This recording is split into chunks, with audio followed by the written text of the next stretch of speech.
एक बार नंदी पर सवार होकर शिव जी सती जी के साथ में पृथ्वी पर भ्रमण कर रहे थे।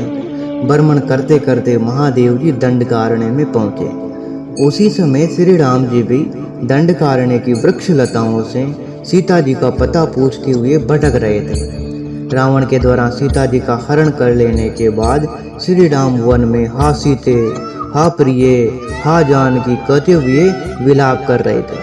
प्रभु बड़े कष्ट में थे। शिव जी ने प्रभु को इस दशा में देखा तो वो अत्यंत दुखी हो गए। वो श्री राम से कुछ वार्तालाप तो करना चाहते थे, लेकिन ये अवसर उन्होंने उचित नहीं समझा। शिव जी ने बस जय सच्चिदानंद कहा और विनम्रता पूर्वक वहां से चले गए। सती जी ने जब ये सब देखा तो वो मोहग्रस्त हो गई और संयम नहीं रख सकी।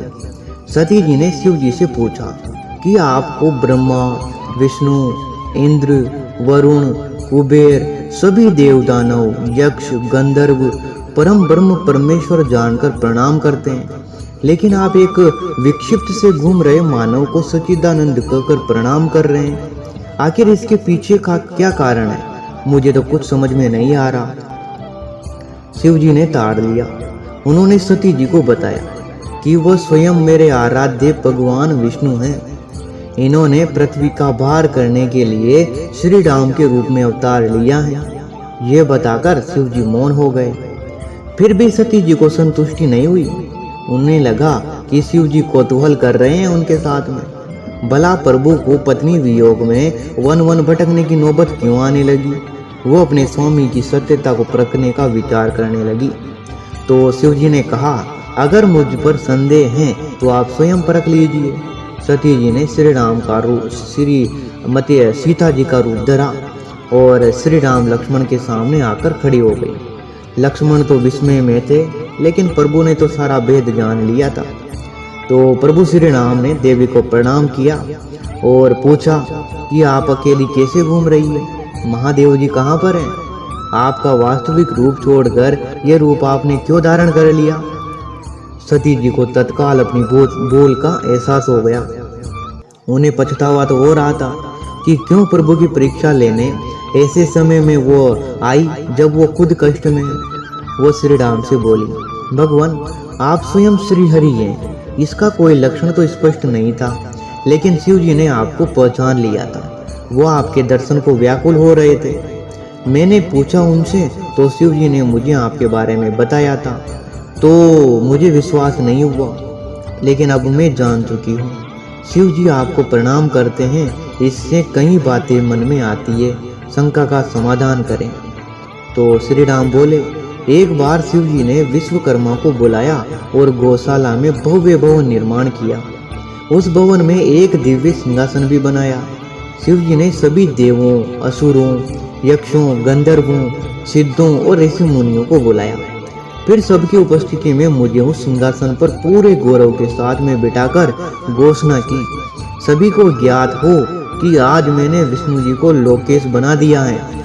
आज से ये आप सबके साथ साथ मेरे लिए भी प्रणम्य हो गए हैं। फिर शिव जी ने मेरा अभिषेक करके सम्मान के साथ प्रणाम किया। उन्होंने मुझे वरदान दिया कि आज से सृष्टि के कर्ता, भर्ता और हर्ता का दायित्व निभाएंगे। भक्तों को काम मोक्ष प्रदान करने वाले और दुष्टों का दमन करने वाले बनेंगे। आपको 3 शक्तियां प्रदान करता हूँ, इच्छा की शक्ति, लीला और प्रकट होने का सामर्थ्य तथा निर्णय लेने की पूरी स्वतंत्रता। आप त्रिलोक में अजय बन जाएंगे। आप मुझसे भी पराजित नहीं हो सकेंगे। विश्व को मोहित करने की शक्ति आपको प्रदान करता हूँ।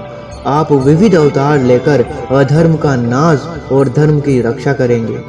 इस प्रकार शिव जी ने मुझे अपनी अखंड शक्तियां प्रदान कर दी और कैलाश पर अपने गणों के साथ में स्वच्छंद विहार करने लगे। क्योंकि उन्होंने सारी शक्तियां गौशाला में प्रदान की थी, इसीलिए मैं वहां गोप वेश में रहने लगा। अभी मैंने रावण का वध करने के लिए रामावतार लिया है।